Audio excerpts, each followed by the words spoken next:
নমস্কার বন্ধুরা, আমাদের ৩০ দিনের সম্পূর্ণ জ্যোতিষশাস্ত্র শিক্ষা কোর্সের দ্বিতীয় দিনে আপনাদের সবাইকে স্বাগত। গতকালের প্রথম ক্লাসে আমরা জেনেছি জ্যোতিষশাস্ত্রের মূল বিজ্ঞান এবং ইতিহাস সম্পর্কে। আজ আমাদের আলোচনার বিষয় হলো জ্যোতিষশাস্ত্রের অন্যতম প্রধান ভিত্তি অর্থাৎ রাশিচক্রের ১২টি রাশি। আপনি যদি আপনার জন্মকুণ্ডলী বা জন্মছক বুঝতে চান তবে এই ১২টি রাশি চেনা আপনার জন্য সবচেয়ে বেশি জরুরি। তাই কোনো জটিলতা ছাড়া আজ আমরা মেষ থেকে মীন পর্যন্ত ১২টি রাশির স্বভাব, বৈশিষ্ট্য এবং তাদের ভেতরের গোপন কথাগুলো একদম সহজ ভাষায় বুঝে নেব। শেষ পর্যন্ত সঙ্গে থাকুন, কারণ আজকের ক্লাসটি আপনার জ্যোতিষশাস্ত্র শেখার জার্নিকে অনেক সহজ করে দেবে। বন্ধুরা, আকাশে যে বৃত্তাকার পথগুলো, গ্রহগুলো ঘোরে তাকে আমরা রাশিচক্র বলি। এই পুরো আকাশটাকে আমাদের ঋষিরা ৩০ ডিগ্রি করে মোট ১২টি ভাগে ভাগ করেছেন।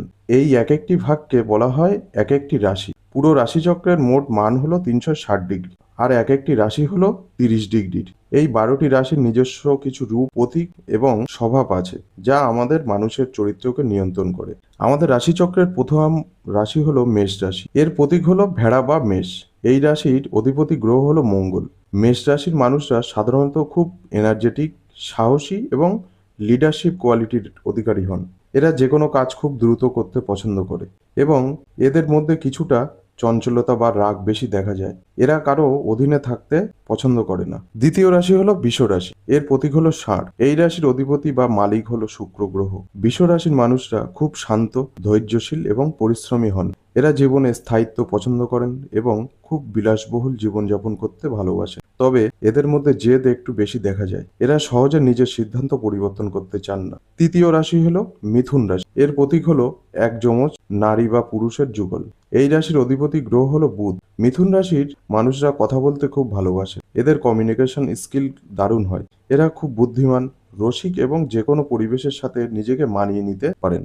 তবে এদের মন মাঝে মধ্যে দ্বিধাদ্বন্দ্বে ভোগে, অর্থাৎ একই সাথে দুটো জিনিস নিয়ে এরা খুব চিন্তা করতে থাকে। চতুর্থ রাশি হলো কর্কট রাশি। এর প্রতীক হলো কাকড়া। এই রাশির অধিপতি হলো স্বয়ং চন্দ্র বা চাঁদ। কর্কট রাশির মানুষরা অত্যন্ত আবেগপ্রবণ, সংবেদনশীল এবং পরিবারকে ভালোবাসেন।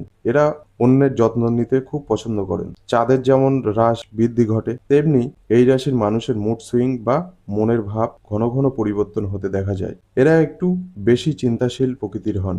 পঞ্চম রাশি হলো সিংহ রাশি। এর প্রতীক হলো সিংহ এবং এর অধিপতি গ্রহ হলো সূর্য। সিংহ রাশির মানুষদের মধ্যে একটি রাজকীয় ভাব থাকে। এরা খুব আত্মবিশ্বাসী, দয়ালু এবং আকর্ষণের কেন্দ্রে থাকতে ভালোবাসেন। এদের ব্যক্তিত্ব খুব শক্তিশালী হয়, তবে এদের মধ্যে অহংকার বা ইগো কিছুটা বেশি থাকে। ষষ্ঠ রাশি হলো কন্যা রাশি। এর প্রতীক হলো এক কুমারী কন্যা। এর অধিপতি গ্রহ হলো বুধ। কন্যা রাশির মানুষরা খুব গোছানো, বাস্তববাদী এবং পারফেকশন পছন্দ করেন।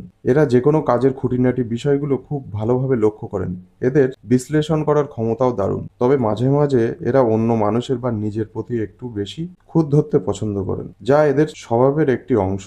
সপ্তম রাশি হলো তুলা রাশি। এই রাশির প্রতীক হলো দাঁড়িপাল্লা বা তুলাদণ্ড।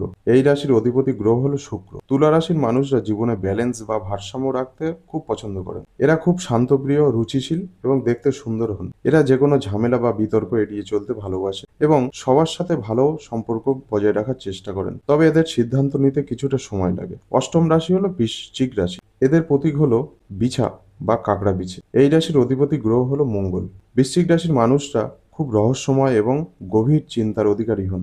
এদের সহজেই চেনা যায় না। এদের মধ্যে অসম্ভব ইচ্ছাশক্তি থাকে এবং এরা খুব ভালো গোয়েন্দা বা গবেষক হতে পারেন। কেউ এদের ক্ষতি করলে এরা সহজেই ভোলে না, আবার কেউ এদের উপকরলেও এরা সারা জীবন মনে রাখে। নবম রাশি হলো ধনু রাশি। এর প্রতীক হলো এক তীরন্দাজ, যা অর্ধেক শরীর মানুষের আর অর্ধেক শরীর ঘোড়ার। এই রাশির অধিপতি গ্রহ হলো দেবগুরু বৃহস্পতি। ধনু রাশির মানুষরা খুব আশাবাদী, সৎ এবং জ্ঞান পিপাসু হন। এরা ভ্রমণ করতে খুব ভালোবাসেন এবং সবসময় সত্যের পথে চলতে চান। এদের কথাবার্তা খুব সোজাসাপটা হয়, যা মাঝে মধ্যে অন্যকে আঘাতও করতে পারে, যদিও এদের মনে কোনো পাপ থাকে না। দশম রাশি হলো মকর রাশি। এর প্রতীক হলো মকর, এক বিশেষ জলচর প্রাণী। এই রাশির অধিপতি গ্রহ হলো শনিদেব। মকর রাশির মানুষরা অত্যন্ত বাস্তববাদী এবং কঠোর পরিশ্রমী হন। এরা কেরিয়ার বা কর্মজীবনকে খুব বেশি গুরুত্ব দেন। এরা জীবনে যা কিছুই পান তা নিজের কঠোর পরিশ্রমের মাধ্যমেই অর্জন করেন। এদের জীবনে সাফল্য একটু দেরিতে আসলেও তা ক্ষণস্থায়ী হয়। একাদশ রাশি হলো কুম্ভ রাশি। এর প্রতীক হলো কলসি, কাঁধে এক ব্যক্তি।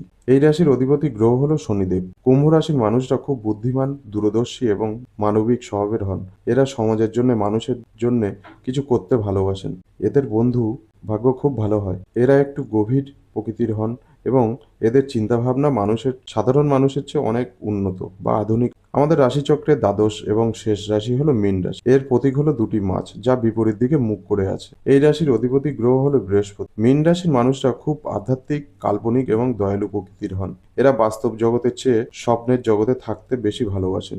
অন্যের দুঃখে এরা খুব সহজেই কেঁদে ফেলেন। এদের সিক্স সেন্স পাওয়ারফুল, খুব শক্তিশালী হয়। তাহলে বন্ধুরা, আজকের ক্লাসে আমরা রাশিচক্রের ১২টি রাশির মূল স্বভাবগুলো খুব সহজ ভাষায় জেনে নিলাম। আপনি কারো জন্মছক বা কুণ্ডলী যখন সামনে পাবেন, তখন এই রাশিগুলোর স্বভাবগুলো দেখেই বুঝতে পারবেন এই মানুষটির চরিত্র কেমন হতে পারে। আজকের ক্লাসের পর আপনাদের জন্য একটি ছোট কাজ রইল। আপনারা কমেন্ট বক্সে আমাকে লিখে জানান আপনাদের নিজেদের রাশি কোনটি এবং আজকের বলা স্বভাবগুলোর সাথে আপনার স্বভাব মিলছে কিনা। তো এই ছিল আমাদের আজকের দ্বিতীয় দিনের ক্লাস। আশা করি ১২টি রাশির এই পরিচিতি আপনাদের খুব ভালো লেগেছে। কোনো প্রশ্ন থাকলে নিচে কমেন্ট বক্সে আমাকে জানাবেন। আমি নিজেই উত্তর দেব। ভিডিওটি ভালো লাগলে একটি লাইক দিন এবং যারা জ্যোতিষ শিখতে চান তাদের কাছে শেয়ার করুন। আগামীকাল অর্থাৎ ৩ নম্বর ক্লাসে আমরা শিখব এই রাশির উপাদানগুলি, যেমন জল, আগুন, বাতাস, মাটির তত্ত্ব এবং তাদের প্রকৃতি সম্পর্কে, যা জ্যোতিষশাস্ত্রের জন্য আরো বেশি গুরুত্বপূর্ণ। দেখা হচ্ছে আগামীকালের ক্লাসে। ততক্ষণ সবাই ভালো থাকুন, সুস্থ থাকুন। নমস্কার।